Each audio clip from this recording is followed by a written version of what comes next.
Hello दोस्तों, कैसे आप सभी लोग। तो मेरा नाम है आकाश कुमार और स्वागत करता हूं मैं आप सभी के अपने चैनल केयरवेल फार्मा में। तो आज की इस वीडियो में हम लोग बात करने वाले अपने सब्जेक्ट फार्माकोग्नोसी के यूनिट 4 के बारे में। अब देखो, यूनिट 5 पर भी काम शुरू कर दिया है, तो वो आपको थोड़ी बहुत देर में मिल जाएगी इसके बाद। और उसके बाद जो हमारी 2 मार्क्स वाली वीडियो है उस पर भी काम चालू है, तो वो भी आपको जो है मॉर्निंग तक शायद देखने को मिल जाए। सॉरी दोस्तों इतना लेट के लिए, क्योंकि देखो अभी घर से आए थे, रक्षाबंधन की छुट्टी पर गए थे घर, उसके बाद फिर अभी वर्क पर गए, रात आके सुबह काम पे चले गए, 5 बजे वापस आए हैं, तब जाके इस पे पूरे काम पे लग रहे हैं। तो सॉरी थोड़ा बहुत लेट के लिए। बाकी चलिए हम जो अपने पढ़ाई को स्टार्ट करते हैं। तो सबसे पहले हम बात करें यहाँ पर कि क्या क्या हम इस वीडियो में कवर करने वाले हैं। तो देखो, आपको पता है कि एग्जाम जस्ट हमारे सर पे रखा हुआ है, तो हम क्या करेंगे यहाँ पे इंपॉर्टेंट क्वेश्चन के अकॉर्डिंग करेंगे। वैसे इसमें पूरा जो यूनिट 4 है तो इसमें तो पूरा सिलेबस ही कवर है, यूनिट 5 जस्ट इंपॉर्टेंट क्वेश्चन है। तो यहाँ पे जो इंपॉर्टेंट वाला पार्ट है उसको हम थोड़ा ज़्यादा डिटेल्स में बात करेंगे, और जो बाकी का है हमारा उसको शॉर्ट में समझ लेंगे। तो सबसे पहले हम बात करने वाले हैं pharmacognosy in various systems of medicine. अब इसके बारे में सिंपली बात करें तो पता क्या है, जैसे हमारे डिफरेंट डिफरेंट सिस्टम्स होते हैं मेडिसिन के। अब एक हमारा आता है एलोपैथी। अब एलोपैथी हमारा वो सिस्टम है जो करंटली चल रहा है, यानी कि जो आप लोग अभी बी फार्मेसी कर रहे हो ना, वो भी एलोपैथी है। ये सारा का सारा सिलेबस हमारा एलोपैथी में चल रहा है। और जो हम मतलब देसी भाषा में बोले हैं तो बोलते हैं ना अंग्रेजी दवाइयाँ, तो वो एक्चुअल में हमारा एलोपैथी सिस्टम होता है। तो कई बार क्वेश्चन बनता है कि ये एलोपैथी सिस्टम हमारा ट्रेडिशनल सिस्टम से कैसे अलग है, इसके ऊपर एक नोट लिखो। और सबसे मोस्ट फेमस और इंपॉर्टेंट तो हमारा इसमें आता ही है कि आयुर्वेदा के बारे में लिखो। और कई बार आयुर्वेदा होम्योपैथी से कैसे अलग है, आयुर्वेदा यूनानी सिद्धा से कैसे डिफरेंट है, तो इन सब के बारे में बात करनी है। तो हम क्या करेंगे कि इसको इंपॉर्टेंट में समझेंगे, बाकी को थोड़ा शॉर्ट में यहाँ समझने वाले हैं। तो चलिए हम बात करते हैं अपने पहले topic various systems of medicine के बारे में। तो इसका मैंने आपको इंट्रो बता दिया कि ये हमारे वो सिस्टम्स हैं जो डिफरेंट डिफरेंट मतलब सिस्टम्स हैं जिनके अंदर दवाइयाँ वगैरह बनाई जाती हैं। अब एलोपैथी हो गया, आयुर्वेदा हो गया, यूनानी हो गया, सिद्धा हो गया, होम्योपैथी हो गया। अब एलोपैथी हमारा मतलब अभी का है सिस्टम, यानी कि जो अभी चल रहा है, कन्वेंशनल है, यानी कि जिससे हमें बहुत ज़्यादा राहत मिलती है, अभी का सिस्टम है। ट्रेडिशनल होता है जो हमारे बुजुर्गों द्वारा चलता आ रहा है, यानी कि पहले ज़माने में आयुर्वेदा चलता था, अभी भी कई जगह पर चल रहा है, लेकिन अभी जो नंबर 1 पे वो हमारा एलोपैथी है, इसके अलावा कोई नहीं है। तो हमें इन्हीं सब सिस्टम के बारे में बात करनी है। तो सबसे पहले हम बात करते हैं एलोपैथी सिस्टम के बारे में। तो देखो, जो एलोपैथी सिस्टम है ना, ये हमारा वेस्टर्न या फिर मॉडर्न मेडिसिन सिस्टम बोलते हैं। इसका मतलब क्या है, वेस्टर्न मतलब एक तो अंग्रेजों से आया हुआ है एक तरह से, तो वही हमारा वेस्टर्न हो गया। उसके बाद मॉडर्न मेडिसिन का क्या है कि लेटेस्ट वाला है, अभी इसके बाद कोई और सिस्टम नहीं आया है, यही हमारा लेटेस्ट सिस्टम पूरा का पूरा चल रहा है।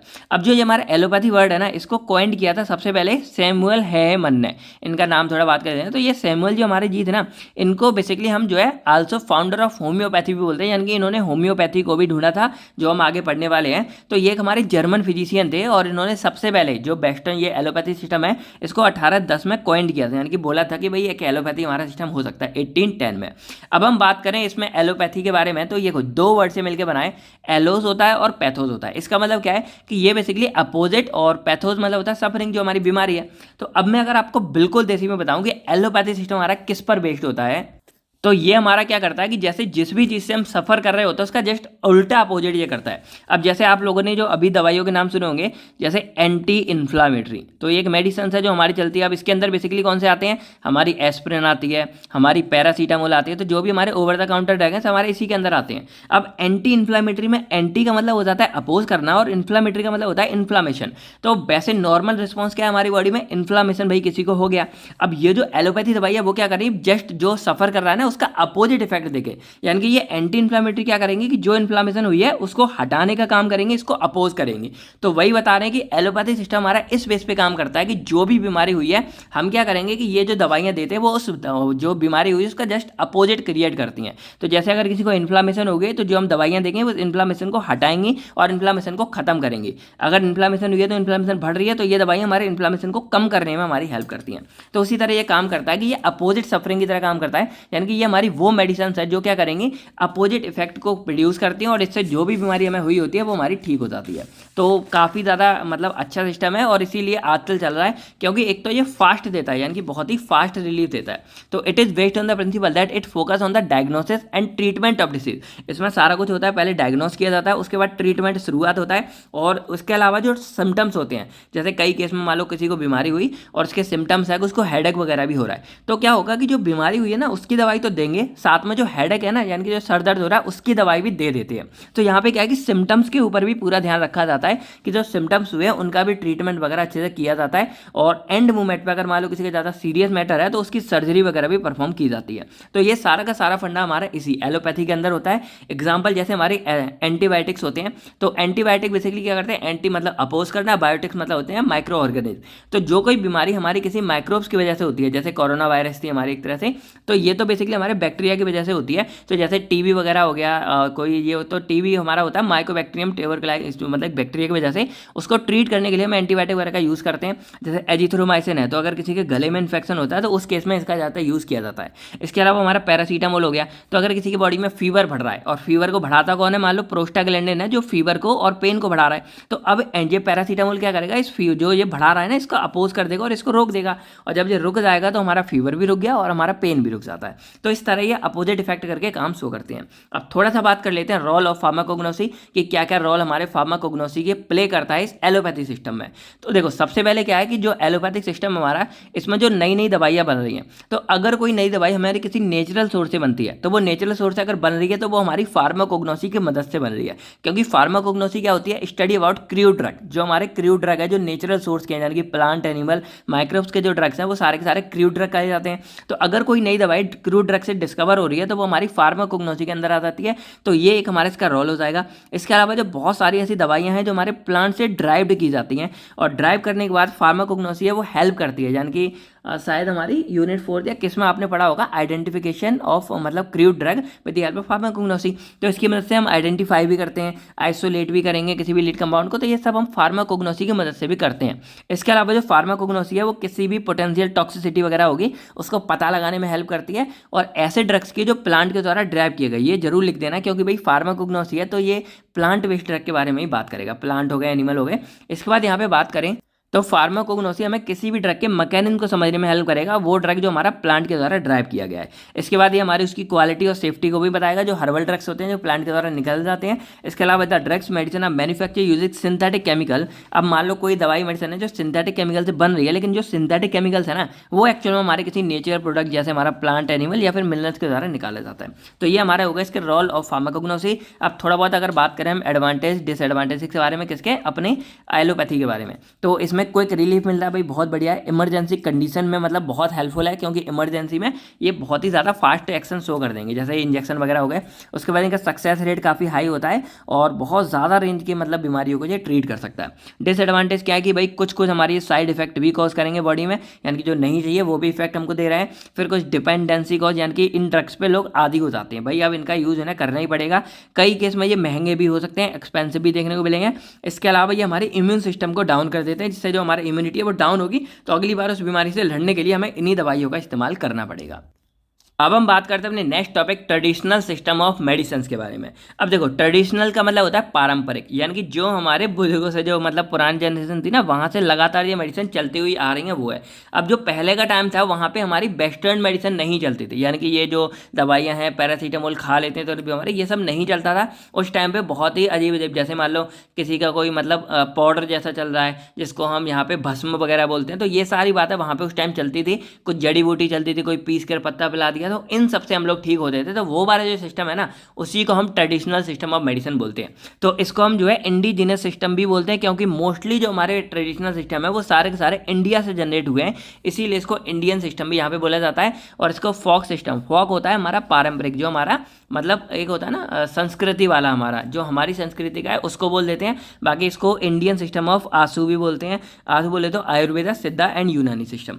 अब जो सिस्टम जो मतलब जो दवाइयों का मेडिसिन सिस्टम जो हमारे इंडिया में ओरिजिनेट हुआ है, या वो सिस्टम जो इंडिया के बाहर से आया लेकिन वो हमारा एसिमिलेटेड हो गया, ये वर्ड आपको इस्तेमाल करना है। इसका मतलब सिंपली होता है या तो वो हमारे इंडियन सिस्टम में मिक्सड हो गया या मर्ज हो गया, यानी कि बाहर से आया लेकिन हो इंडिया का गया है। तो ऐसे दोनों सिस्टमों को हम इंडियन सिस्टम ऑफ मेडिसिन बोलते हैं, यानी कि जो इंडिया में ओरिजिनेटेड भी हुआ है और जो बाहर से आके इंडिया में एसिमिलेटेड हो गया, यानी कि घुल मिल गया है, तो उसको हम यहाँ पे इंडियन सिस्टम ऑफ मेडिसिन बोल देते हैं।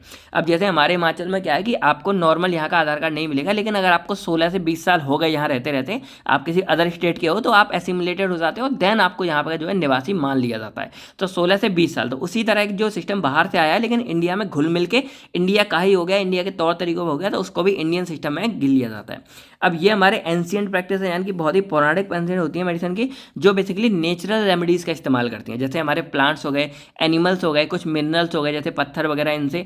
और ये बेसिकली किस पे डिपेंड करते हैं, तो जो हमारी बॉडी है ना, ये हमारे दवाइयों से ज़्यादा हमारी बॉडी पर डिपेंड करता है कि हमारी बॉडी में क्या है। जैसे कई बार आपने सुना होगा जब पेट में बहुत ज़्यादा दर्द होता है तो कहते हैं ना आपकी बात पे हिल गई है, ऐसे जो आपकी टुडी के नीचे जैसे हाथ रख के पूरा बैलेंस बनाया जाता है, आगे नीचे होगी इसको पूरा बैलेंस कर दिया जाता है, आपकी नसों को हाथ पैरों को खींच के थोड़ा बैलेंस में लेके आ जाता है। तो ये हमारी पूरी बॉडी की बैलेंस और हार्मोनी पे डिपेंड करता है कि हमारी बॉडी कैसे क्या है, बॉडी के एलिमेंट्स कैसे है, ये सारी बातें। अब जो हमारे ये ट्रेडिशनल सिस्टम है इसमें बेसिकली हमारे 6 सिस्टम आते हैं और बेसिकली तो 5 ही हमारे काउंट किए जाते हैं। इससे हमारा एक है आयुर्वेदा, इसको आयुष वर्ड से याद कर सकते हो, आयुष एन इस तरह, ठीक है। तो एन फॉर नेचुरोपैथी होता है, कई केस में नेचुरोपैथी को योगा से भी पूरा मतलब लिख देते हैं लेकिन ये थोड़ा सा डिफरेंट हमारा माना जाता है। तो ए फॉर आयुर्वेदा हो गया, बाई फॉर योगा हो गया, यू फॉर यूनानी, एस फॉर सिद्धा, एच फॉर होम्योपैथी और एन फॉर हमारा नेचुरोपैथी हो जाता है। आयुर्वेदा वाला हमारा मोस्ट इंपॉर्टेंट हो जाता है। तो अब हम बात करते हैं अपने आयुर्वेदिक सिस्टम ऑफ मेडिसिन के बारे में। तो ये हमारा सबसे ओल्डेस्ट सिस्टम माना जाता है। अब देखो आयुर्वेदा और सिद्धा इन दोनों के बीच में जंग लगी हुई है, कौन ज़्यादा ओल्डेस्ट है। तो कई केस में आयुर्वेदा को वैसे तो ओल्डेस्ट माना जाता है लेकिन कुछ अगर प्रूफ वगैरह देखा जाए तो सिद्धा भी हमारा ओल्डेस्ट हो जाता है। जब सिद्धा के बारे में बात करूंगा तब मैं वहाँ आपको बता दूंगा। तो ये हमारा आप दोनों में लिख के आता है ना, तो ये हमारा एक ओल्डेस्ट इंडियन सिस्टम है और जो हमारे एग्जिस्टेंस में लगभग 900 BC के करीब आया था। अब जो आयुर्वेदा है ये हमारा 2 संस्कृत वर्ड से मिलकर बना है, आयुर प्लस वेदा। तो आयुर का मतलब होता है लाइफ, यानी कि आयुर का बेसिकली मतलब है जो हमारी जिंदगी है ना लाइफ उसका, और वेदा मतलब होता है साइंस। और यह वेदा को हम यहाँ पे वेद जैसे हैं ना, वेद पुराण, तो वेदों में मतलब साइंस की बातें या फिर कुछ नॉलेज की बातों के बारे में की जाती है। तो अगर ओवरऑल मतलब निकाला जाए आयुर्वेद से तो हमारा निकल के आता है कि it is a science of life, यानी कि जो हमारा जिंदगी है ना उसकी साइंस को ही हम यहाँ पे आयुर्वेद बोल देते हैं। तो कहते हैं ना आयुर्वेद से देखो, यानी कि हमारी जिंदगी में जो चल रहा है, हमारी बॉडी में जो चल रहा है, उन सबसे हम सीख कर यहाँ पे जो नॉलेज गेन करेंगे वो हमारे कहलाता है आयुर्वेदा। तो it is a science of life from which we have to gain knowledge, यानी कि अपनी जिंदगी से जो हम नॉलेज वगैरह ले रहे हैं उसी को हम यहाँ पे आयुर्वेद बोल देते हैं। अब इसके कुछ हमारे ड्रग्स के एग्जाम्पल जैसे हमारा त्रिफला हो गया, हमारा अश्वगंधा हो गया, हमारा टर्मरिक हो गया, हल्दी जो है ना वो हमारे एक आयुर्वेद के अंदर आती है। कई केस में हल्दी के अंदर से कुर्क, अब वही है कि भाई एलोपैथी क्या करा पाए, टर्मरिक है ना, हल्दी हमारी होती है हमारी। तो अब हमारे में क्या है कि इस पूरे हल्दी को पीस के लगाते थे। अब एलोपैथी ने क्या किया कि इस टर्मरिक के अंदर जो मेन होता है ना वो होता है कुर्क्यूमिन। तो जो कुर्क्यूमिन है ना वो एक्चुअल में एपीआई होता है। तो एलोपैथी ने क्या किया कि इस टर्मरिक के अंदर के एपीआई को निकाल दिया और उस एपीआई का यूज़ करके देन उन्होंने अपनी सिंथेटिक वेस्टर्न मेडिसिन बना डाली। और अब क्या आपको पता कि भाई ये पूरी हल्दी जाएगी तो इसके अंदर का वो इफेक्ट करने में थोड़ा देर लगाएगा, लेकिन कुर्क्यूमिन जब जा रहा है तो वो डायरेक्टली इफेक्ट करेगा, तो इसीलिए वो फास्ट हो जाती हैं, ये थोड़ा स्लो हो जाती हैं। लेकिन फिर नुकसान भी उसके इतने ज़्यादा हो सकते हैं क्योंकि भाई मेन है, उस पर केमिकल वगैरह सब लगाया गया है, ये एकदम प्योर रॉ होता है एक तरह से और नेचुरल होता है, तो भाई इसके नुकसान हमें कम देखने को मिलते हैं। तो आयुर्वेद का एक बेसिक इंट्रो आप समझ गए कि ओल्डेस्ट सिस्टम है ये है, ये 2 वर्ड से मिलकर बना है, साइंस ऑफ लाइफ, जिससे हम अपनी जिंदगी का ज्ञान लेते हैं। ये एग्जांपल हो गए, ये बेसिक आप इंट्रोडक्शन लिख के आ जाना।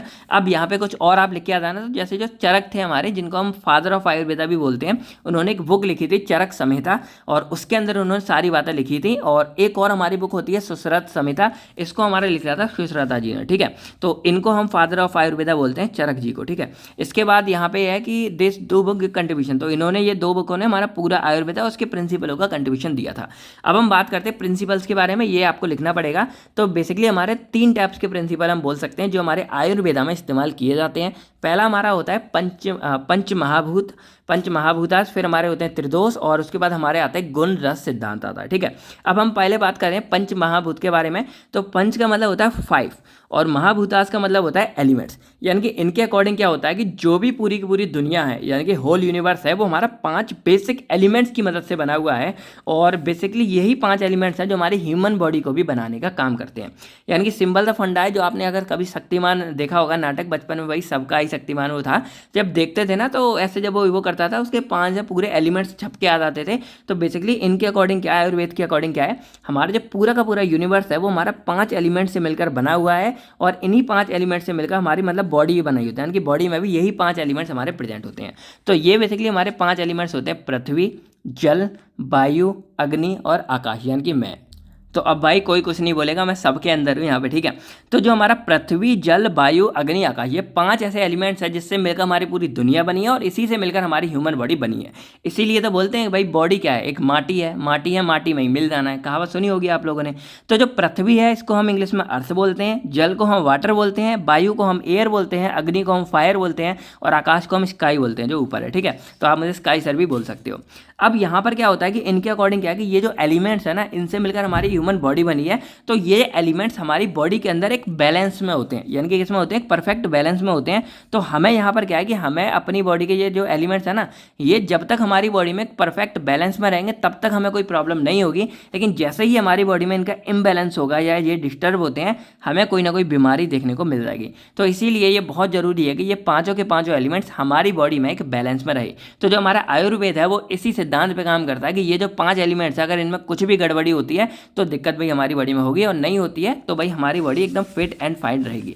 अब क्वेश्चन यही आता है भाई कैसे क्या पता लगता है, सारा कुछ होता है। तो ये सब डिटेल्स में अभी बस प्रिंसिपल के बारे में आप बात कर लो, आपके एग्जाम के अकॉर्डिंग इतना ठीक है, ठीक है। अब हम नेक्स्ट हम बात करते हैं त्रिदोष के बारे में। अब इसमें आपको और आगे की नॉलेज मिलेगी। तो त्रिदोष हमारा, ट्राई से हमारा आ जाता है 3 और 2 से मतलब आता है कोई रोग। अब इनके अकॉर्डिंग क्या है कि हमारी जो बॉडी में है ये त्रिदोष हमें तब लगेगा, मतलब 3 तरह के हमारे बॉडी में रोग हैं और ये तीनों रोग हमारे तब होंगे जब हमें इम्बैलेंस होता है, जो मैंने अभी आपको पहले बताया। अब ये इम्बैलेंस हमारा 5 बेसिक जो एलिमेंट्स है इन्हीं की गड़बड़ी से होता है। अब यहाँ बताया गया कि ये जो 5 एलिमेंट्स है ये बॉडी में कैसे प्रेजेंट होते हैं। तो ये 3 फॉर्म में होते हैं जो मैंने आपको बताया, एक होता है कफ, एक होता है वात, एक होता है पित्त। अब इसको याद करने के लिए केवीपी आप ये वर्ड याद रखना। तो केवीपी हमारा हो गया कफ, वात, पित्त, याद रखना। अब के अंदर जो हमारा कफ है वो 2 एलिमेंट से मिलकर बना होता है, अर्थ और वाटर। यानी कि ये कफ है ये हमारा 2 के बैलेंस से बना होता है, अर्थ और वाटर से। वात हमारा है वो एयर और स्काई से बना होता है। पित्त हमारा फायर एंड वाटर से बना होता है। तो ये जो बैलेंस है ना, इसी बैलेंस से हमारे ये बने होते हैं। अब क्या होता है कि इन कलेक्टिवली इन तीनों को हम यहाँ पे त्रिदोष बोलते हैं। अब वही सिद्धांत है कि ये जो हमारे एलिमेंट्स है ना, ये अगर बैलेंस में है तो हमें कोई प्रॉब्लम नहीं है, लेकिन जैसे ही हमारे बैलेंस से बिगड़ते हैं भाई कोई भी दिक्कत होगी, हमें ये बीमारी देखने को मिलती है। तो अब सिंपल सिद्धांत है, अगर अर्थ वाटर में कोई दिक्कत हुई, बैलेंस बिगड़ा तो हमें कफ हो जाएगा, एयर स्काई में बिगड़ा तो वात हो जाएगा, और फायर वाटर में निकला तो पित्त हो जाएगा। तो इस तरह हमारी ये बीमारी देखने को मिलती है। अब ये बीमारी अगर होती है ना तो भाई क्या क्या प्रॉब्लम होगी ये भी आगे आप देख लेना। आपको मैं ये बता देता हूँ याद करने का तरीका। तो देखो जो 5 एलिमेंट्स है इसको ऐसे याद करो, ई अर्थ, वाटर, एयर, स्काई और फायर, ये 5 हो गए। अब इसी सिद्धांत में याद करो कि कैसे होते हैं, ई वास एफ डब्ल्यू, ये ई वास एफ डब्ल्यू करके याद रखो। ई वास हो गया और एफ और फिर से एक बार यहाँ पे डब्ल्यू जोड़ लो। अब ई डब्ल्यू हमारा पहले कफ के लिए, के बी पी है तो के फॉर हमारा देखो यहाँ से जोड़ दो, के फॉर हमारा ई डब्ल्यू, वी फॉर हमारा ए एस और पी फॉर हमारा पी ए और पी हमारा ये सॉरी ये नहीं है, ये हमारा डब्ल्यू हो गया। तो इस तरह याद रखना। तो अब क्या हो गया, के फॉर हमारा ई डब्ल्यू, ई वास का E W earth and water, वी हमारा हो गया ए एस यानी कि एफ स्काई और पी हो गया हमारा एफ डब्ल्यू यानी कि फायर एंड वाटर। तो इस तरह आप इनको याद कर सकते हो। और ये पानी वाला इसको पित्त तो आप याद रखोगे भाई, ट्रिपल आर मूवी आई थी तो भाई गलत मत सुनना। तो ये फायर और पानी यानी कि एक भाई फायर बना था एक पानी बना था। फायर हमारा, चलो आप बताओ कमेंट करके, थोड़ा बहुत मूवी आपने देखी होगी। अब यहाँ पर क्या होता है कि ये बैलेंस में होना बहुत जरूरी है। अगर बैलेंस बिगड़ा तो भाई बीमारी होगी। तो हमारा कफ में अगर मतलब हमारे यहाँ पे अर्थ और वाटर में कोई बैलेंस बिगड़ता है तो हमारे ये मतलब क्या बीमारी हो सकती है। तो पहली बार जो कफ है वो हमारे रेगुलेट करता है हमारी म्यूकस को, हमारा जो फ्लूइड होता है बॉडी में जो हीट होती है उसको रेगुलेट करता है। और इसके अलावा अगर कोई दिक्कत होती है तो ये हमारे जॉइंट पेन को कॉज करेगा, ब्रेन डिसीज कर सकता है और ड्रॉजीनेस यानी कि थोड़ा चक्कर आना, ढीले हो जाना बॉडी, ये सब दिक्कत करेगा। वात में कोई दिक्कत होती है हमारे, एक तो ये साइकिक जो हमारा माइंड वगैरह उसको कंट्रोल करेगा, हमारे नर्वस सिस्टम को, यानी कि वात हमारा पूरा नर्वस सिस्टम को कंट्रोल कर रहा है और इसमें एयर स्काई से मिलकर बना है। अब इसमें कोई दिक्कत आएगी तो एक तो हमारे सीएनएस को, हमारे हार्ट को, हमारे यूरिनरी ट्रैक्ट को और हमारे स्किन को इनमें प्रॉब्लम कॉज कर सकता है। सीएनएस क्योंकि नर्वस सिस्टम है तो हमारे सीएनएस में दिक्कत कॉज करेगा। फिर पित्त हमारा होता है बेसिकली पेट से कनेक्टेड होता है, तो ये हमारे डाइजेशन को और हमारे टिश्यू बॉडी बिल्डिंग मेटाबॉलिज्म को एनर्जी करेगा, एनर्जी प्रोडक्शन में कोई गड़बड़ी होती है तो एक तो इसमें तो भाई हमारी एसिडिटी को, डाइजेशन को, लीवर को, स्किन प्रॉब्लम कॉज करता है। तो ये मतलब बातें आपको इसमें डिटेल्स में पता चल गई, यानी कि तीनों प्रिंसिपल मिलकर ही काम करते हैं। पहले में 5 एलिमेंट बताया, इसमें 5 एलिमेंट मिलकर इस तरह हमारी बॉडी में होते हैं, ये काम करते हैं और अगर ये बिगड़े तो ये बीमारी हो सकती है। सारा कुछ आपको पता चल गया। थर्ड हमारा आता है गुण रस सिद्धांत। तो ये सिंबल सा है कि इसके अकॉर्डिंग क्या है कि हमारी जो पूरी की पूरी बॉडी है ये 5 बेसिकली प्रॉपर्टी यहाँ पे मतलब कॉज करेगी। हमारा गुण, रस, वीर, विपाका और प्रभव, ये होता है गुण रस सिद्धांत, इसको बोल देते हैं। गुण हमारा क्वालिटी के लिए कहते हैं ना भाई क्या गुण है तुम्हारे अंदर, रस हमारा टेस्ट के लिए होता है कि भाई क्या कैसे स्वाद आ रहा है, और वीर्य एक्चुअल में एक्टिव प्रिंसिपल के लिए डिनोट किया जाता है। और वैसे वीर्य क्या होता है कि जो ताकत होती है, अंदरूनी ताकत, उसको यहाँ वीर्य बोल देते हैं, स्पर्म को इंग्लिश में। तो ये हमारा पूरा होता है, तो एक्टिव प्रिंसिपल के लिए आ गया। विपाका हमारा डाइजेस्टिव प्रोडक्ट के लिए हो गया, और प्रभुपा हमारा थेराप्यूटिक एक्शन के लिए हो जाता है, जो क्या एक्शन मिल रहा है। तो वही हिसाब है कि ये सारे के सारे हमारे मतलब एकदम बैलेंस में रहता है, अगर कुछ बिगड़ा तो प्रॉब्लम कॉज हो जाएगी। और इसके अलावा जो भी हमारे आयुर्वेदिक ट्रीटमेंट है वो हमारे इन्हीं मेडिसिन प्रिपेयर डाइट और इन सबके साथ इस्तेमाल किए जाते हैं। अब हम थोड़ा सा बात कर लेते हैं रोल ऑफ फार्माकोग्नोसी इन आयुर्वेदा, क्या क्या इसके रोल होंगे। तो सिंपल सा बात है, ensure correct identification and quality of plant material used in Ayurvedic preparation. Ayurveda में जो भी प्लांट, भाई इसमें तो वैसे सारा ही प्लांट का यूज़ किया जाता है, तो जो भी प्लांट वगैरह है उसमें वही करेक्ट आइडेंटिफिकेशन, सही प्लांट और क्वालिटी को मैच करने में हेल्प करेगा। इसके अलावा ये हमारे केमिकल कंपोजिशन जो होगा, यानी कि कोई भी प्लांट है कितना क्या है, उसमें हेल्प करेगा मेडिसिनल प्रॉपर्टी डेवलप करने के लिए। फिर उसके बाद यहाँ देखा जाए तो हर्बल एक्सट्रैक्ट जो निकाल रहे हैं उसमें पूरा हेल्प करेगा, स्टैंडर्ड मैच करने में इंश्योर करेगा उसकी कंसिस्टेंसी और एफिकेसी को। फिर मॉनिटर करता है पूरी क्वालिटी ऑफ रॉ मटेरियल, जो भी रॉ मटेरियल है उसकी क्वालिटी क्या है, प्रोसेसिंग जो हम उसको प्रोसेस करें वो, और जो हमारा फाइनल प्रोडक्ट है वो। तो ये सारा का सारा हमारा हर्बल ही होता है। तो पूरा का पूरा इसका सीन हमारा फार्माकोग्नोसी के अंदर ही आता है। तो जो कुछ भी हमारा हो रहा है सारा का सारा फार्माकोग्नोसी ध्यान दे रहा है। इसके बाद जो हमारी न्यू आयुर्वेदिक की प्रोफेशन बनती है वो भी सारी ट्रेडिशनल नॉलेज और मॉडर्न रिसर्च के बेस पे बनती है, और वो भी सारा हमारा फार्माकोग्नोसी के अंदर ही होगा। इसके बाद जो हमारी इंट्रैक्शन है, कई बार हर्बल रेमेडीज और कन्वेंशनल ड्रग हो गए, जो हमारे एलोपैथी वाले हो गए, जो हमारे हर्बल हैं, तो इनके बीच में अगर एक साल ले ले कोई दिक्कत ना हो, इसको भी हम फार्माकोग्नोसी के अंदर ही स्टडी करते हैं। तो ये हमारा पूरा हो गया आयुर्वेदिक, बहुत इंपॉर्टेंट था, डिटेल्स में मैंने आपको बता दिया। अब हम थोड़ा सा बात करते हैं सिद्धा सिस्टम के बारे में। तो इसको भी कई बार ओल्डेस्ट बोला जाता है। अब इसके पीछे कहानी देखो, सिद्धा मतलब क्या होता है कि हमारे ये शिव जी को मतलब डिनोट किया जाता है, और इसमें क्या था कि शिव जी ने ये ज्ञान जो है पार्वती माँ को दिया था, वहाँ से ये ज्ञान धीरे धीरे नीचे आता चला गया, नंदी बाबा इन सब के जाते जाते तब ये इंसानों के पास पहुंचा, और ये हमारा तमिलनाडु में ओरिजिनेट किया गया था। और उसके अकॉर्डिंग अगर देखा जाए तो फिर इसको हम ओल्डेस्ट बोल सकते हैं, क्योंकि ये डायरेक्टली हमारे भगवान जी के वहाँ से आया है, तो इसलिए इसको ओल्डेस्ट बोल देते हैं। लेकिन चलता रहता है थोड़ा बहुत, आप ये देख लेना। इसके बाद हम यहाँ बात करें तो अगस्त जो थे ना, उनको यहाँ पे माना जाता है फादर ऑफ सिद्धा सिस्टम, और अगस्त हमारे उसी जमाने के जो अगस्त ऋषि थे ना, वो हमारे माने जाते हैं फादर ऑफ सिद्धा सिस्टम, क्योंकि वो भी बहुत बड़े ज्ञानी थे यहाँ पे। अब इसके प्रिंसिपल के बारे में बात करें तो according to this human body and all object made of 5 basic element. इनके अकॉर्डिंग में क्या देखो, ये बहुत ना हमारा उसी आयुर्वेद की तरह ही मैच करता है। इसमें भी हमारी जो पूरी ह्यूमन बॉडी है और ये सब है हमारे 5 एलिमेंट से मिलकर बने हैं, और इसको भी हम पंच महाभूतम बोलते हैं। वहाँ भूतास लिखा था, यहाँ भूतम हो गया, ठीक है। अब ये वैसे हमारा सेम है, earth water fire sky air, और लेकिन इनको यहाँ पे जो सिद्धा सिस्टम है उसके अकॉर्डिंग क्या बोलेंगे, अर्थ हमारा मन को डिनोट करता है, जो हमारा मन होता है।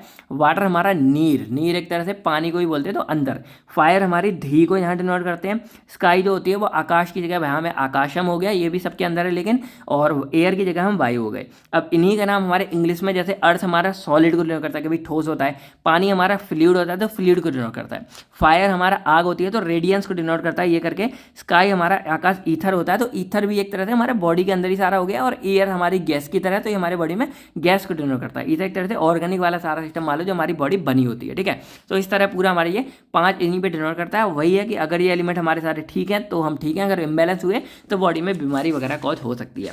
तो ये सिस्टम इतने ज़्यादा नहीं आते, तो हमने इसको थोड़ा शॉर्ट में लिखा है। इसके बाद इसका जो हमारा एक और प्रिंसिपल है वो हमारा काम करता है त्रिगुण पे। अब देखो जो त्रिगुण है हमारा, उसमें जो त्रिदोषम था, इसमें हमारा त्रिगुण है। तो ये भी हमारा काफ वात पित्त होता है। काफ को हम यहाँ पे कार्पम बोलते हैं, बात को बाथम, और पित्त को पित्थम बोलते हैं। अब सेम है हमारा EWS KVP जो मैंने वहाँ बताया था। ये काफ हमारा jaundice, heart attack, high fever, anaemia को कॉज करेगा अगर इनबैलेंस होता है तो। बात हमारा फ्लैटुलेंस, एसिडिटी, ओबेसिटी, हार्ट इनको करेगा। और पित्त हमारा greying of hair, reddish hair, burning chest, इन सब में थोड़ी प्रॉब्लम कर सकता है। फिर यहाँ बात करें तो हमारे एग्जाम्पल जैसे महासुदर्शन चक्र हो गया, चूर्ण, जो फीवर में इस्तेमाल किया जाता है। आयुर्वेदा के हमारा अश्वगंधा वगैरह हो गया। अब इसमें डायग्नोस बात करी जाए तो इसमें बॉडी के कलर को और पल्स वगैरह को हाथ में करके बोल कैसे रहा है, एग्जाम टंग वगैरह को देख के हम बीमारी का पता लगाते हैं। देन हमारा आता है यूनानी सिस्टम। तो ये भी हमारा एक ट्रेडिशनल सिस्टम है मेडिसिन का, और ये ग्रीस में मतलब ओरिजिनेट किया गया था, और इसको ओरिजिनेट किया था हिप्पोक्रेट्स के द्वारा, जो एक ग्रीक फिलोसोफर थे। इसका प्रिंसिपल क्या कहता है कि it is based on the 2 principle. ये 2 प्रिंसिपल पे करता है। एक हमारे था हिप्पोक्रेटिक थ्योरी ऑफ 4 ह्यूमर, और एक हमारा आता था पाइथागोरस थ्योरी ऑफ 4 क्वालिटीज। तो इन दोनों को यहाँ कंबाइन करके मैंने लिख दिया। तो जैसे हमारा जो ह्यूमर वाला था वो ये था, और ये हमारे क्वालिटीज वाला था वो ये था। अब ये कंबाइन करके इस तरह आता है कि बेसिकली 4 हमारे यहाँ पे एलिमेंट्स होंगे, और ये इस तरह बैलेंस में होते हैं। तो जैसे हमारा एक होता है ब्लड। अब ब्लड जो है वो हॉट एंड मॉइस्ट को मतलब डिनोट करता है, और ये हमारा एलिमेंट एयर को डिनोट करता है। फ्लैगम हमारा कोल्ड एंड मॉइस्ट को, और ये हमारा वाटर को। येलो वाइल हमारा हॉट एंड ड्राई, और ये फायर को। Black while cold and dry, और ये हमारे अर्थ को करता है। अब सिंपल अगर देखा जाए, देखो ब्लड ब्लड क्या होता है, रेड कलर का होता है, तो खून कहते हैं ना भाई, खून गर्म है उसका, खून गर्म है तेरा, लेकिन गीला भी होता है सेम टाइम। तो इसीलिए इसमें क्वालिटी क्या है कि ये गर्म होता है और गीला होता है, मॉइस्ट होता है। और ये एयर वाले एलिमेंट, मतलब हमारी बॉडी में एयर इसको रिप्रेजेंट करता है, क्योंकि पूरा जो एयर है उसी में ऑक्सीजन वगैरह सब ब्लड के द्वारा ही जा रहा है। तो इससे कनेक्ट करके आप इसको याद कर सकते हो। फिर हमारा फ्लैगम आता है, तो एक तरह से जो हमारा स्प्यूटम वगैरह होता है ना, जो बलगम वगैरह आता है, तो वो सब सर्दी वगैरह हो जाती है ना, उसमें करता है। मॉइस्ट गीला तो होता ही है क्योंकि ये भी लिक्विड में। तो ये हमारा पानी को, क्योंकि पानी भी हमारे एक तरह से ठंडा सा ही होता है, तो उसमें ड्रॉ करता है। एयर हमारे ऑक्सीजन को लेके जाता है, ब्लड जाता है, उससे हो गया। येलो बाइल हो जाता है, तो ये हॉट एंड ड्राई मान लो। अब जो बाइल है वो भी भाई डाइजेशन इन सब में हेल्प कर रहा है, तो ये हॉट में आ जाता है। और फायर, यानी कि ये बेसिकली पेट का सारा सामान को डाइजेस्ट इन सब में हेल्प करेगा, तो ये फायर हो जाएगा। लास्ट में हमारा आता है ब्लैक बाइल, तो ये कोई बीमारी वगैरह वैसी हो जाती है, जब ज़्यादा हो जाती है तो फीसेस वगैरह जो बाहर निकलता है ना, वो इसी तरह का हो जाता है, कोल्ड और ड्राई सूख जाता है, और ये अर्थ को डिनोट करता है हमारा, ठीक है। बाकी अगर कोई इम्बैलेंस होता है तो यहाँ पे बीमारी देखने को मिल जाती है। तो ये चारों को मैंने आपको कंबाइन करके अच्छे से समझा दिया है। अब हमारा यहाँ पे आता है होम्योपैथिक सिस्टम। अब देखो जो होम्योपैथिक सिस्टम है ना, ये हमारा एक नया सिस्टम माना जाता है, और इसको जो मैंने नाम बताया था सैमुअल हैहमन के द्वारा डिनोट मतलब निकाला गया था, इंट्रोड्यूस किया गया था, और ये 18 सेंचुरी में आया था। यानी कि ये ज़्यादा पुराना नहीं है, ये एक तरह से हमारा नया सिस्टम ही आता है, लेकिन ट्रेडिशनल वे में है, इसीलिए इसको ट्रेडिशनल सिस्टम बोल देते हैं। अब होम्योपैथी हमारा होता है सिमिलर, और पैथो मतलब सफरिंग। जैसे एलोपैथी हमारा जस्ट अपोजिट काम कर रहा था, लेकिन ये होम्योपैथी हमारा सिमिलर सफरिंग जैसा काम करता है। यानी कि अगर मान लो कि चलो यहाँ प्रिंसिपल राज समझते हैं, तो it is work on the principle of law of similar, या इसको हम बोलते हैं like cure like. According to क्या है कि अगर मान लो कोई ड्रग सब्सटेंस है हमने, तो कोई मान लो अगर ड्रग सब्सटेंस है, तो अगर मान लो किसी हेल्दी पर्सन में, कोई भी स्वस्थ पर्सन है, उसको जब हम वो ड्रग दे रहे हैं तो वो कुछ सिम्टम कॉज कर रहा है, तो अगर वही ड्रग हम क्या करेंगे किसी बीमार पर्सन में देंगे तो सेम सिम्टम कॉज करता है, और इसी पे काम करता है कि हमें मान लो वो सिस्टम चाहिए हो। जैसे मान लो कोई जैसे सिंपल अगर मैं बोलूँ, कोई मैंने एक ड्रग दिया, जैसे मान लो कोई भी एक दवा दी, यहाँ पे नाम वगैरह ज़्यादा नहीं है, तो मान लो कोई दवा दी और वो किसी पेशेंट में क्या कर रहा है, एकदम ड्रॉजीनेस, उसको शांत कर दे रहा है, एकदम जैसे उसने ड्रग ली बहुत शांत शांत सा हो गया। अब मान लो हमें कोई ऐसा पेशेंट मिलता है जो बीमार है, तो हम क्या करेंगे, हमें उसको शांत करना है, तो हम क्या करेंगे, ये वाला जो दवाई है वो उस पेशेंट को दे देंगे जो बीमार था। सही में हमने चेक किया, लेकिन उसको दे दिया बीमार में, तो बीमार वाला भी एकदम शांत हो जाएगा। अगर उसको मेंटल एक्साइटमेंट है, मान लो उसको शांत करना है, तो ये वाला दे देंगे, उसको शांत कर देगा। तो इस सिद्धांत पर हम ये काम करता है। काम एक्चुअल में वही है, बीमारी को ठीक करना है, लेकिन यहाँ पता लगाने का जो तरीका है ना, वो हमारा इस तरह है कि हमने पता ये लगाया कि वो स्वस्थ बंदे में कि उसने ये काम किया, सिमिलर काम किया, तो वो सिमिलर काम हमारा बीमार में भी करेगा, तो हम क्या करेंगे, उस बीमार बंदे को दे देंगे। जब ये सेम काम करेगा तो उसको ठीक कर देगा, क्योंकि बीमार को जरूरत है। अब मान लो यही वाला एग्जाम्पल समझना, वही मैंने बोला कि ये मान लो किसी बंदे को थोड़ा सा शांत कर रहा है, चिल कर रहा है, स्वस्थ बंदे को। तो अगर किसी बंदे को मेंटल एक्साइटमेंट हो गया, किसी को एंजाइटी है, डिप्रेशन है, वो है, तो अगर ये दवाई हम उसको देंगे तो भाई उसको भी शांत कर देगा। तो इसको इस बीमारी मतलब इसको इस दवा की जरूरत थी, तो ये हमारा उससे ठीक हो जाएगा। तो क्योर वाला हमने सिस्टम इसमें चला लिया। अब इसमें जो प्रिंसिपल है वो हमारे बहुत सारे आते हैं, तो जैसे हमारा इंडिविजुअलाइजेशन हो गया, यानी कि इसके अकॉर्डिंग क्या है कि जो सिम्टम है वो हर बंदे में यानी कि अलग करेगा, असर हर बंदे में काम करेगा। लॉ ऑफ सिमिलर वही है जो मैंने यहाँ पे लिख दिया कि सेम काम करेगा। और इनके अकॉर्डिंग क्या है कि हम जितनी मिनिमम दवाई देंगे उस पेशेंट के लिए उतना ही अच्छा है। इसीलिए जो होम्योपैथी है उसमें देखोगे ना, आप कितनी भी लंबी चौड़ी बीमारी की लिस्ट बता देना, आपको इस तरह की एक छोटी सी डब्बी देंगे और इसमें इतनी छोटी छोटी सी गोलियां होंगी। आपसे कहा जाएगा कि सुबह शाम 5-5 या 10-10 गोली बनाना है। चाहे 10 गोली खिला दें तो 10 गोली के लिए एक बड़ी टैबलेट नहीं बनेगी, इतनी छोटी छोटी ही गोलियां बनाई जाएंगी और वो आपसे कह दी जाएगी कि भाई 10 गोली खा देना, ये खा देना। तो इसी तरह चलता है। बाकी आखिरी हमारे एक आता है चाइनीज सिस्टम। अब इसका इतना एग्जाम में नहीं आता, पर पढ़ लेना कि ये भी एक चाइना का ट्रेडिशनल सिस्टम है जो इंडिया में कभी आया होगा। अब इसके बेसिकली 4 प्रिंसिपल आते हैं। एक हमारा होता है क्वी, जो लाइफ एनर्जी है, यानी कि ये हमारा बताता है flow of energy in the body. फिर हमारा आता है यिंग यांग, ये 2 नंबर में भी क्वेश्चन आया, आपको 2 नंबर वाली वीडियो में मिल जाएगा। तो ये बेसिकली हमारा हार्मोनी ऑफ अपोजिट को पूरा बताता है, जैसे मेल फीमेल, जैसे हॉट एंड कोल्ड वाला सिस्टम हो जाता है, मेल हॉट रहता है, फीमेल कोल्ड, तो हिसाब से ही होता है। फिर हमारा 5 एलिमेंट वाला आ जाता है, तो ये would, fire, earth, metal, water, इस तरह से इसमें 5 एलिमेंट थोड़े से बदल दिए गए। एक लकड़ी हो गई, आग हो गया, अर्थ हो गया, मेटल हो गया और वाटर हो गया। फिर जेंग फ्यू आता है, ये हमारा ऑर्गन और देयर फंक्शन पे डिनोट करता है। इसको इतना डिटेल्स में नहीं, बस थोड़ा बहुत मैंने समझाने के लिए आपको यहाँ बता दिया है। अब हम बात करते हैं अपनी नेक्स्ट टॉपिक सेकेंडरी मेटाबोलाइट्स के बारे में। तो ये हमारा एक तरह से मान लो दूसरा चैप्टर है इसी यूनिट 4 का। अब सेकेंडरी मेटाबोलाइट्स एक्चुअल में होते क्या हैं? तो ये हमारे वो ऑर्गेनिक कंपाउंड्स होते हैं जो प्रोड्यूस किए जाते हैं किसी भी प्लांट, माइक्रो ऑर्गेनिज्म या फिर एनिमल से, और ये बेसिकली हमारे प्राइमरी मेटाबोलाइट्स से निकाले जाते हैं। यानी कि सिंपल बोला जाए तो ये हमारे पूरे प्लांट्स में प्रेजेंट नहीं होते हैं, लेकिन किसी स्पेसिफिक पार्ट में होते हैं। नहीं समझे? चलो मैं आपको बताता हूँ। तो जैसे मान लो ये हमारा कोई भी प्लांट्स वगैरह हो गया, कोई भी, तो मैंने पूरा पेड़ ही बना दिया। मान लो कोई भी हमारे छोटे मोटे छोटा प्लांट्स है, तो ये प्लांट्स क्या करते हैं ना, ये प्लांट्स कुछ ना कुछ ऐसे केमिकल कंस्टिट्यूएंट को रिलीज करते हैं जो मतलब हर्बली होंगे, जो हमारे किसी दवाई वगैरह में इस्तेमाल किए जाते हैं, यानी कि एज ए मेडिसिनल एजेंट के हम उसका इस्तेमाल कर सकते हैं। सिंपल सा फंडा है। लेकिन जो सेकेंडरी मेटाबोलाइट्स है ना, वो डायरेक्टली हमें इस प्लांट से नहीं मिलते, यानी कि उन प्लांट से नहीं निकाल पा रहे। हम क्या करते हैं कि जो हमें ये प्राइमरी मेटाबोलाइट्स मिल जाते हैं, यानी कि मान लो कोई हमें मेडिसिन मिल गया, इस प्राइमरी मेटाबोलाइट्स पे देन हम कुछ उल्टा सीधा करके देन इस प्राइमरी मेटाबोलाइट्स का यूज करके हम यहाँ बनाते हैं सेकेंडरी मेटाबोलाइट। यानी कि सेकेंडरी मेटाबोलाइट सिंपल बोला जाए तो ये एक्चुअल में क्या है कि हमारे प्लांट्स के अंदर पूरा नहीं प्रेजेंट है। ये हम क्या करें कि प्लांट से जो हमारा प्राइमरी मेटाबोलाइट्स निकल के आ रहा है, उस प्राइमरी मेटाबोलाइट से हेल्प से हम यहाँ पे जो है सेकेंडरी मेटाबोलाइट्स को बना रहे हैं।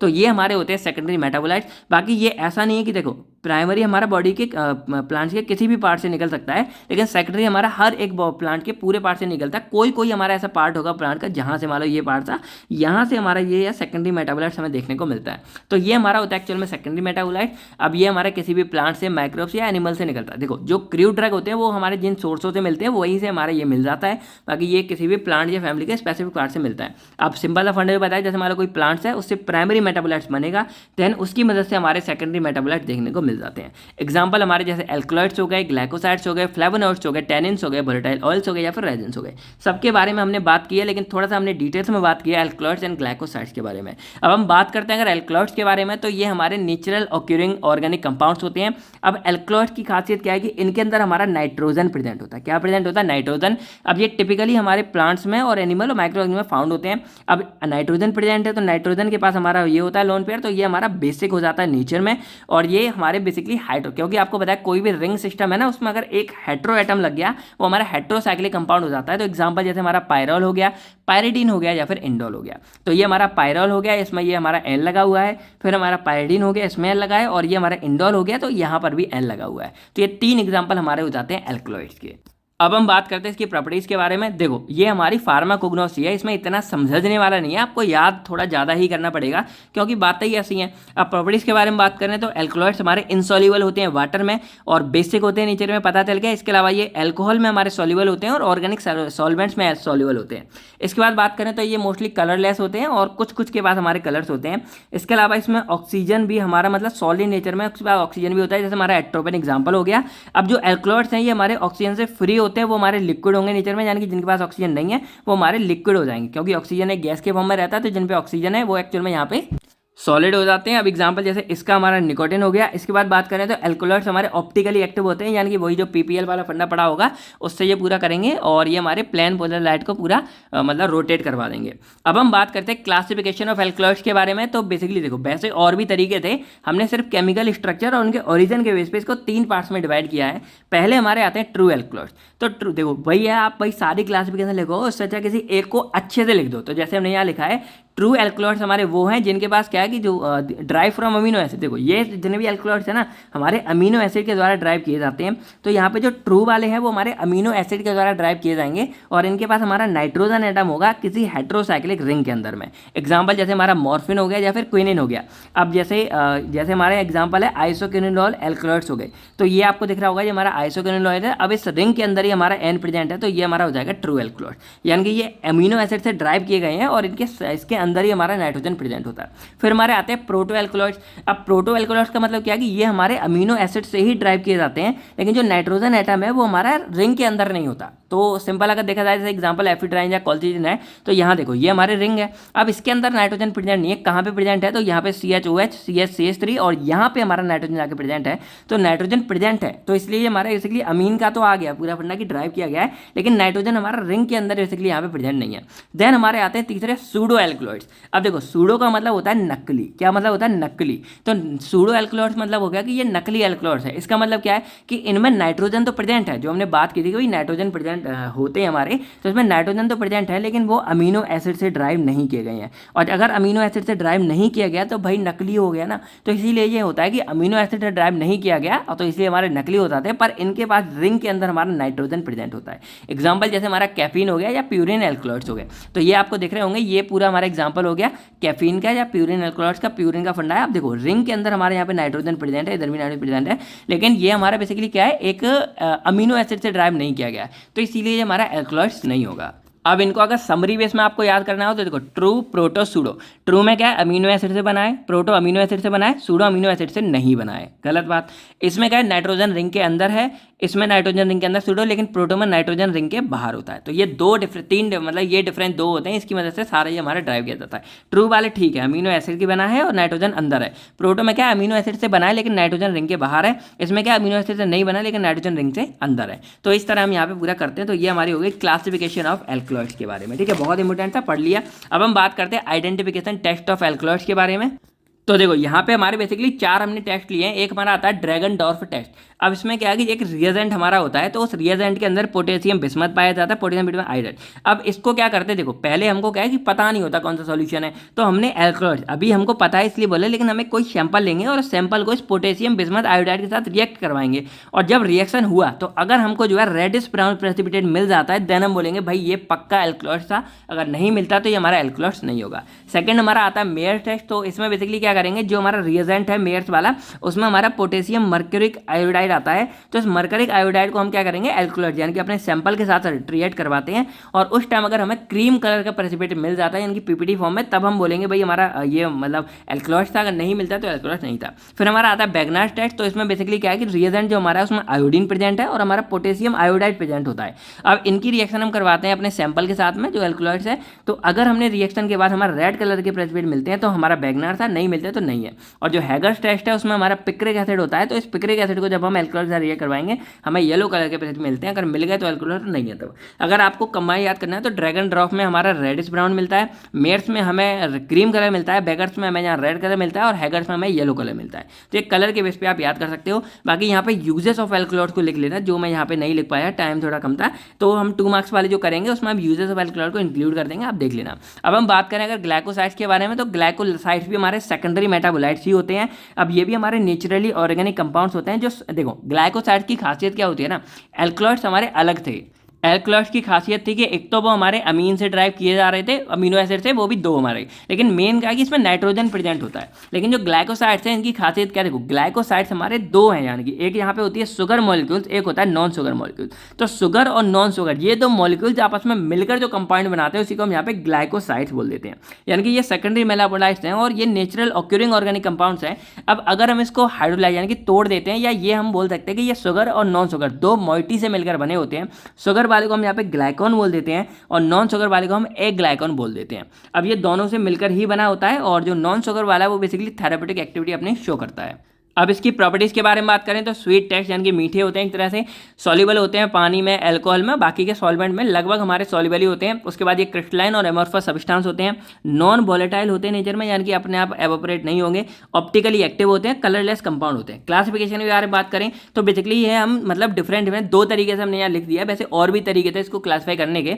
तो यहाँ पे on the basis of glycosidic linkage की मदद से, अब सिंपली आपको क्या पता है कि देखो मैंने क्या बोला, एक हमारी होती है मतलब एक तरह से मान लो एक हमारी होती है शुगर मॉइटी, एक होती है नॉन शुगर मॉइटी। तो ये दोनों आपस में जुड़े होते हैं। तो ये किस बॉन्ड के द्वारा जुड़े हैं ना, उनके बेस पे। तो पहला हमारा होता है कि कार्बन से कार्बन अगर ये जुड़े हैं तो इसको हम सी ग्लाइकोसाइड्स बोलते हैं। अब इसमें क्या है कि sugar molecule directly attach to C atom of aglycone. Glycone हमारे शुगर मॉलिक्यूल्स, एग ग्लाइकॉन हमारी नॉन शुगर मॉइटी। तो ये आपस में कार्बन से जुड़े होते हैं, तो ये हमारा सी ग्लाइकोसाइड्स हो गए और एग्जाम्पल हमारा एलो हो जाता है, ठीक है। फिर हमारा एस ग्लाइकोसाइड्स आता है कि ये हमारा सल्फर एटम की वजह से, मान लो यहाँ पे सल्फर एटम था तो इसकी वजह से जब ये जुड़े होते हैं ये हमारा एस ग्लाइकोसाइड्स हो जाते हैं। ओ ग्लाइकोसाइड क्या है कि यहाँ पे ऑक्सीजन वाला हमारा जो बॉन्ड है वो इन दोनों के बीच लगा होगा, वो ग्लाइकोसाइड्स हो जाएंगे। और एग्जांपल यहाँ पे देखो सैनोसाइड, इसका सिनिग्रीन था। और लास्ट हमारा होता है एन ग्लाइकोसाइड की, जैसे मान लो ये ग्लाइकोजन है हमारा, जो हमारा एक ग्लूकोज वाली वो है, ठीक है। अब ये ओ एच है इधर और ये हमारा ए ग्लाइकॉन है, इसमें एन एच है, तो इसका एच इसका क्या है -H2 हो जाता है, सब में यही होगा। तो ये एन क्या होगा, इसके साथ जुड़ जाएगा, तो एन के साथ यानी कि ग्लाइकोजन एन ग्लाइकॉन लग गया, तो इसके साथ जो जुड़ के बने होते हैं इसको हम एन ग्लाइकोसाइड बोलेंगे। इसका एग्जाम्पल हमारा न्यूक्लियोसाइड हो जाता है।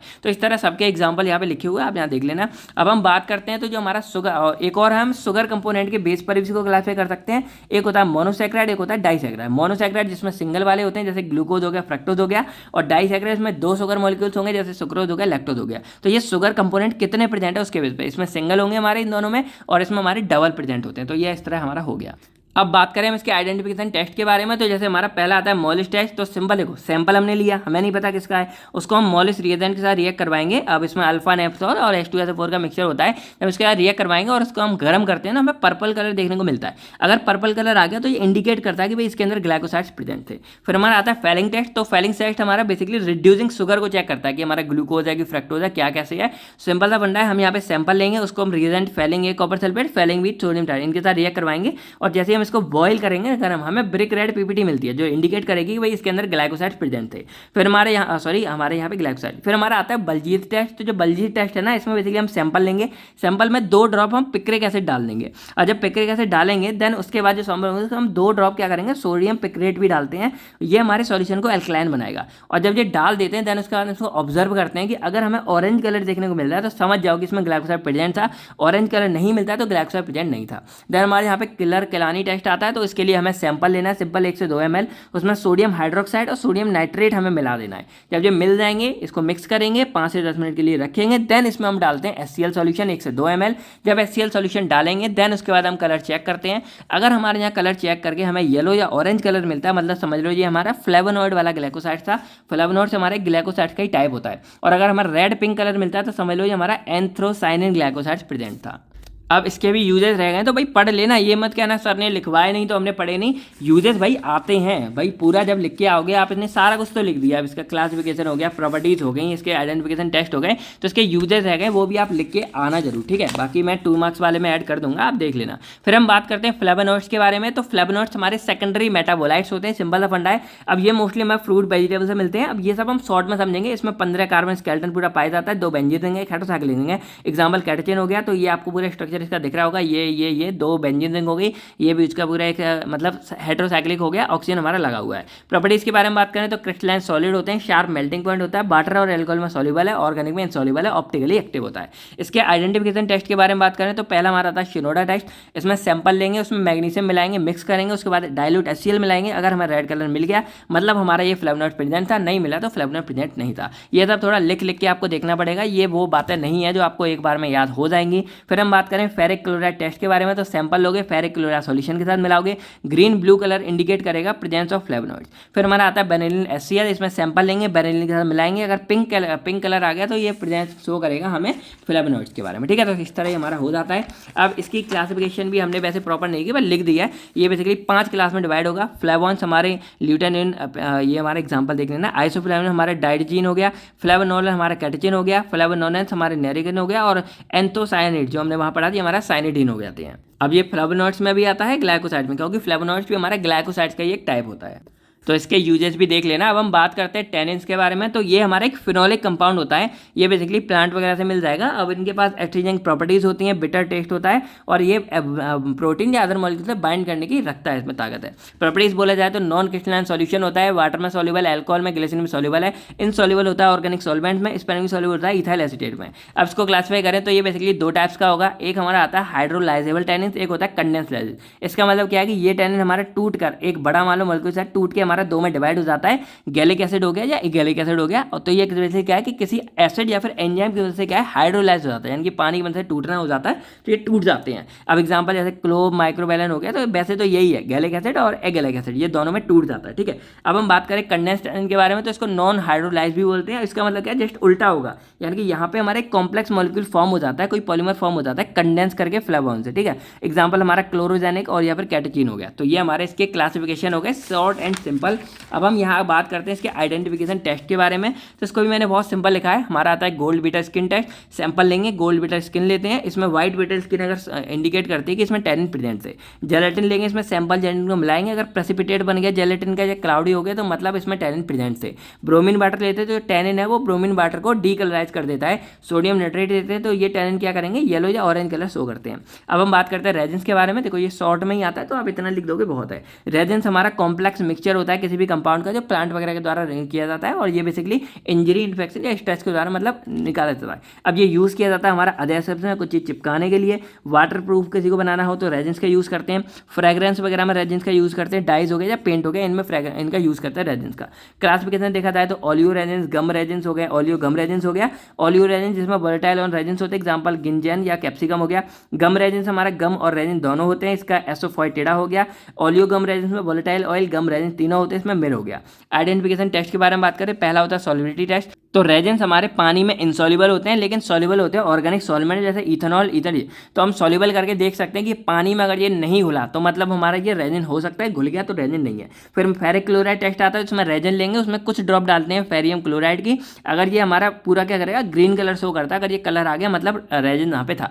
फिर हमारा आता है एसिटिक एनहाइड्राइड टेस्ट में हम सैंपल लेंगे, उसमें 10 ml एसिटिक एनहाइड को ऐड करेंगे। फिर कुछ ड्रॉप हम यहाँ पे H2SO यानी कि सल्फ्यूरिक एसिड की डालते हैं, हमारा पर्पल वायलेट कलर प्रोड्यूस करता है कि भाई इसके अंदर हमारा रेजिन प्रेजेंट था।